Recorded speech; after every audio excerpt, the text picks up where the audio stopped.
Deputy Chairman,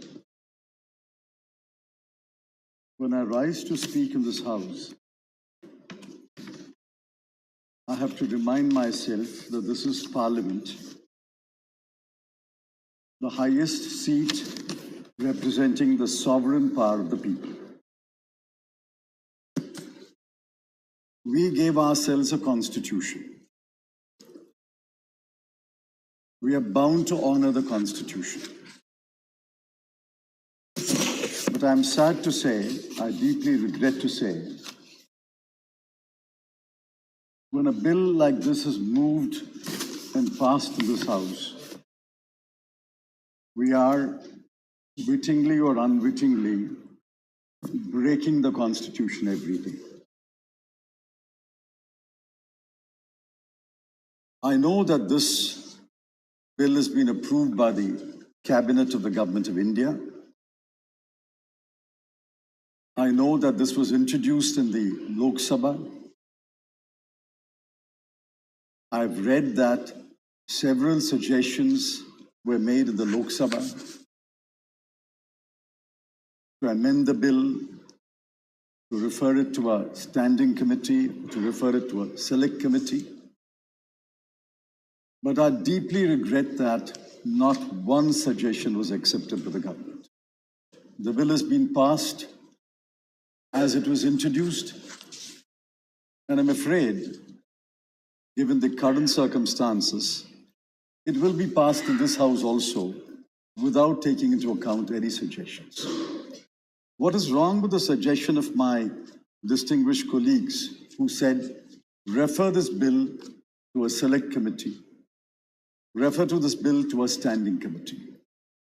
If we can wait 102 years to change a bill of 1920, why can't we wait for 102 days for the bill to be brought after examination by the standing committee? What did not happen in 102 years is not going to happen in 102 days. Sir, I want to know who's taking ownership for drafting the bill. Ownership for the bill is the Cabinet of the Government of India. But who is taking ownership for drafting the bill? And I'll explain why this bill is extremely defective, apart from being dangerous. Firstly, sir, this House must know there are existing laws on identification of prisoners.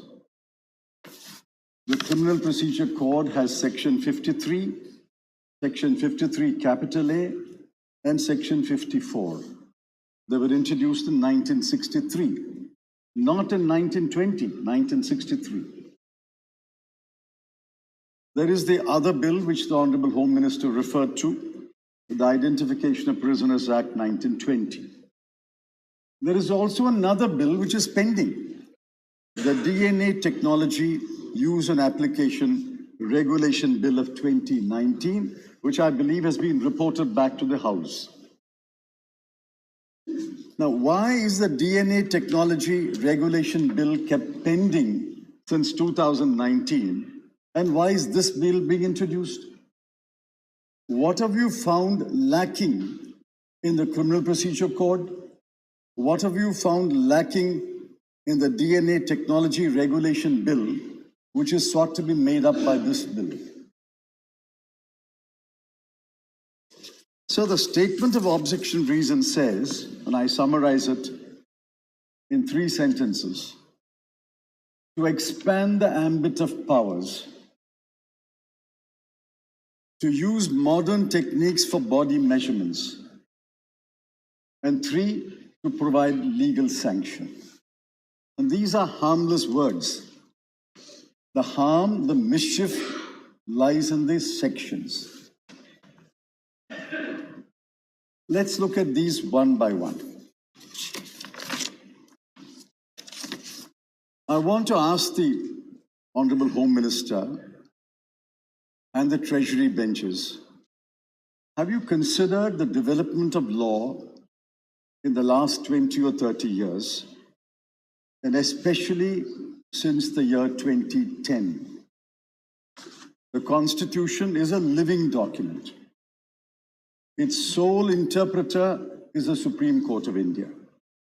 We can make law, but what we made is interpreted by the Supreme Court.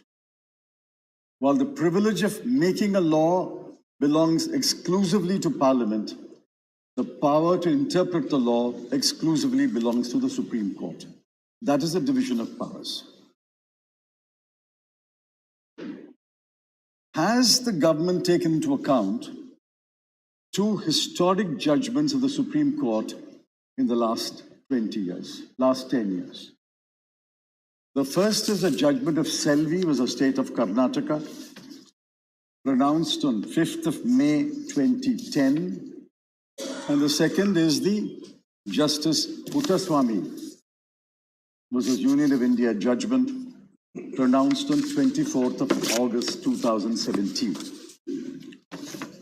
Selvi says, and I'm not going to quote copiously, Selvi says, while examining narco-analysis, polygraph test, and brain electrical activation profile, commonly called BEEP. Kindly remember these three words because I will refer them again. Narco-analysis, polygraph test, commonly known as lie detector test, and brain electrical activation profile. And the court said, in our considered opinion, subjecting a person to the impugned techniques, these three techniques, is an involuntary manner violates the prescribed bounds of privacy. In the light of these conclusions, we hold that no individual shall be subjected to any of the techniques in question, whether in the context of investigation, in criminal cases or otherwise. Since 2010 in this country, the law in this country is narco-analysis, polygraph test, and BEEP are unlawful, unconstitutional. They violate liberty and privacy. The second judgment in Puttaswamy's case said, an invasion of life or personal liberty must meet the threefold requirement. One, legality, which postulates the existence of a law. Two, need, defined in terms of a legitimate state aim. And three, proportionality, which ensures a rational nexus between the objects and the means adopted to achieve them.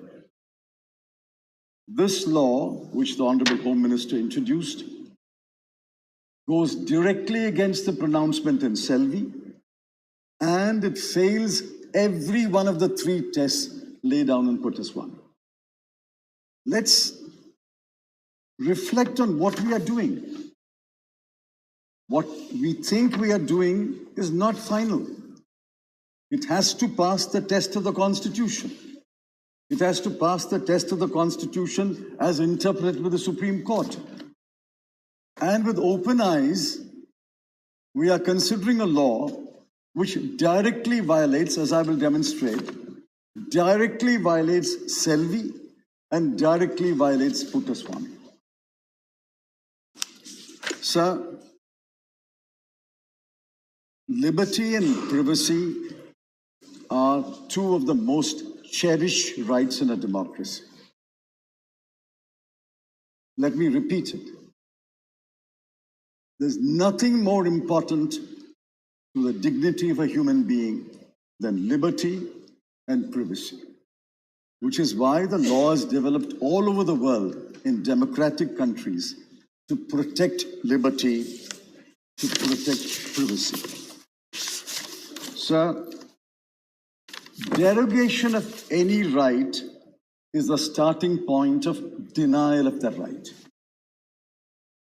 Erosion of any right is a starting point of extinguishment of that right. We think we are only derogating, but eventually this will lead to denial and destruction of liberty and privacy. We think we are only eroding at the fringes, but this will lead to extinguishment of all rights. Let's look at the provisions one by one.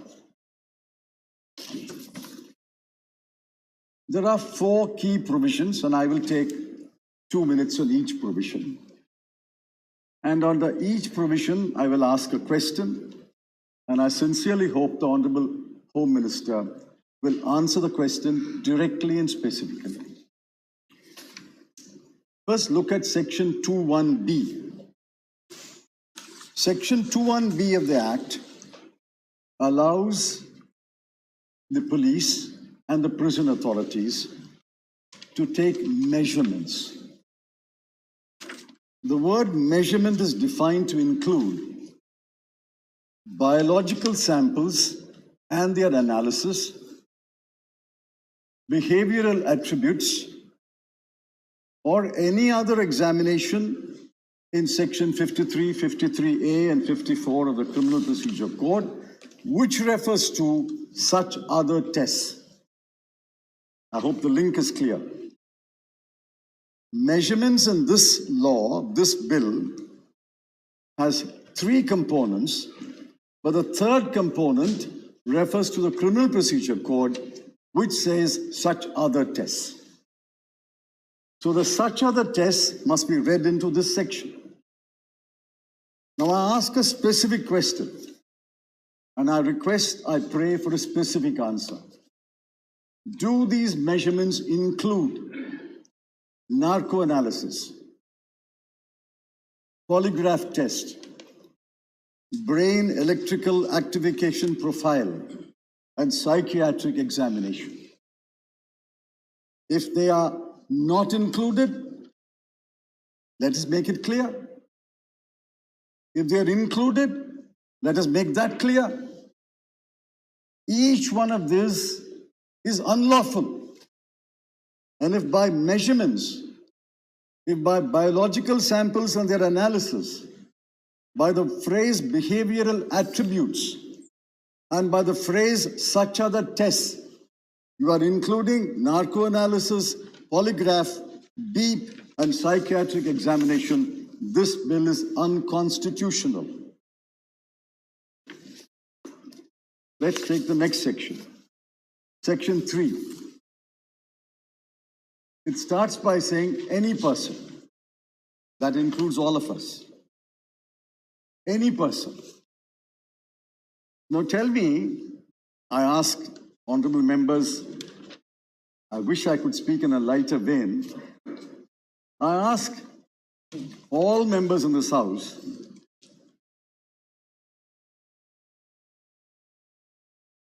active political person, trade unionist, social activist, a progressive writer, has anyone not violated any law in this country? When the police say there's section 144, you can't proceed, and you take 2 steps forward, you're violating a law. If there's an order that you shall give security for good behavior, and you don't give security, you're violating a law. And the punishment for many of these offenses is 200 rupees fine, or 500 rupees fine, or imprisonment up to 1 month, or fine. I ask most humbly, is there anyone in this House who's not violated a law?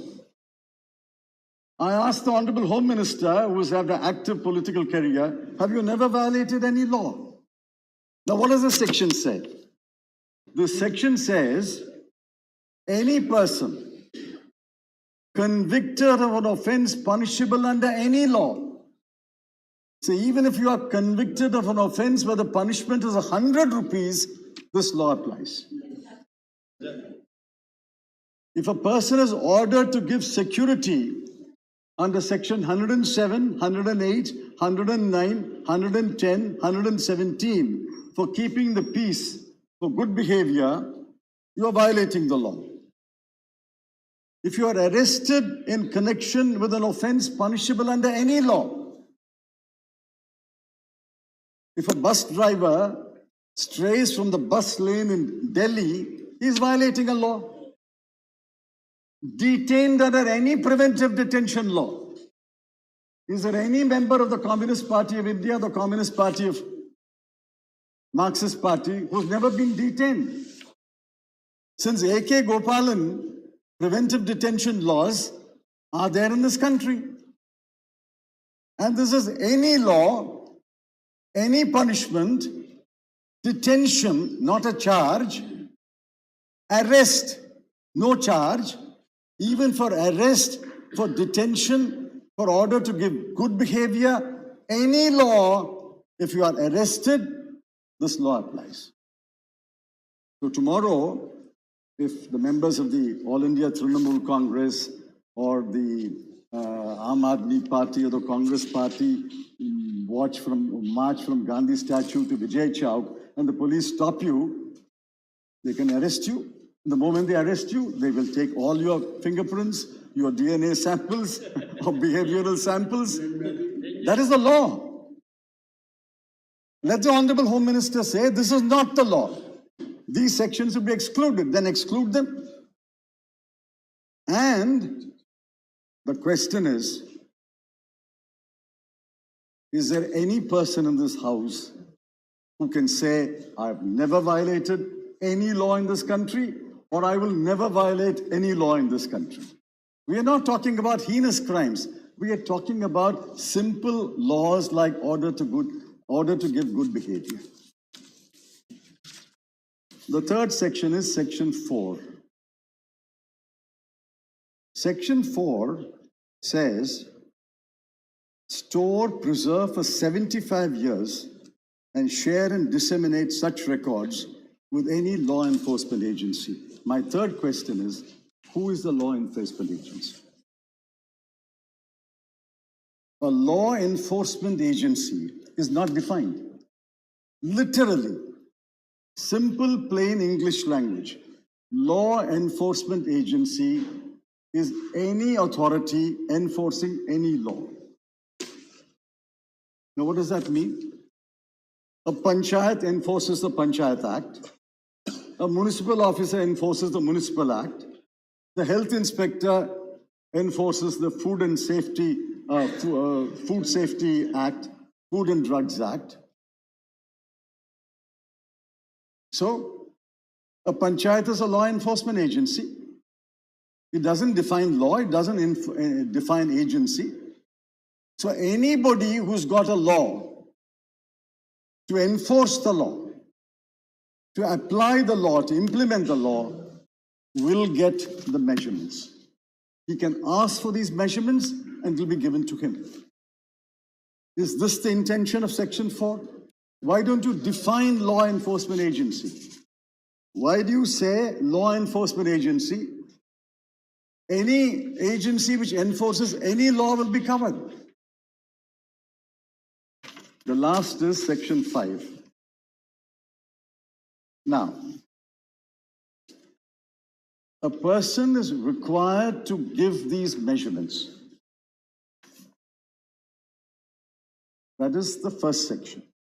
Section 5 says, magistrate may direct measurements to be taken, and such person shall allow measurements to be taken. If he refuses, police officer may take the measurements, and if he obstructs the police officer, he is punishable for an offense under Section 186. I ask myself, can these measurements be taken without my consent?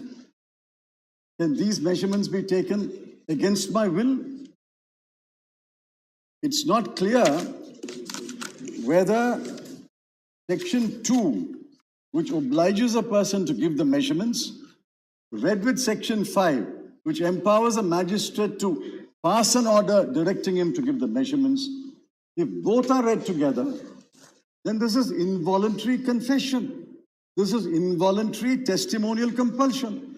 This is directly violative of Article 20 and Article 21. This directly violates Selvi. This directly violates Puttaswamy. Finally, sir, there are more questions.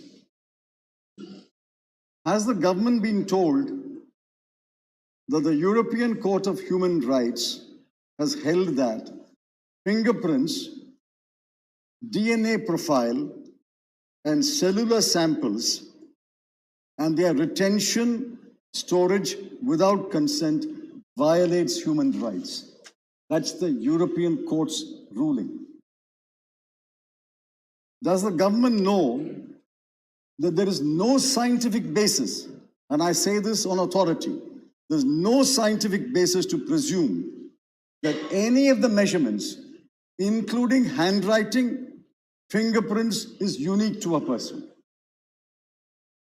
Does the government recall that UIDAI filed an affidavit saying 6% of fingerprints under the Aadhaar scheme failed, the results failed? Does the government know that in the iris scan, the UIDA admitted that the failure rate is 8.54%? Does the government know that the President's Council of Advisors on Science and Technology in the USA has advised the United States government that DNA analysis are neither valid nor reliable? This is the state of science today. And you are saying science is impelling us to pass this bill. Sir, this bill is unconstitutional. This bill is illegal. We are deceiving ourselves if we believe that we are passing a bill. This bill has a huge net which can embrace anyone in this country. And you know what happens when a law of this is applied. The worst sufferers will be the disadvantaged, oppressive, and the oppressed and the poor. Sir, I oppose this bill. I ask this House to reflect. Since we won't have time to reflect today, I beg of you, send this to a standing committee or send this to a select committee and let them examine and come back. What has waited for 120 years, 102 years, can wait another 102 days. Thank you. Honorable Sri Mahesh Jetmalani.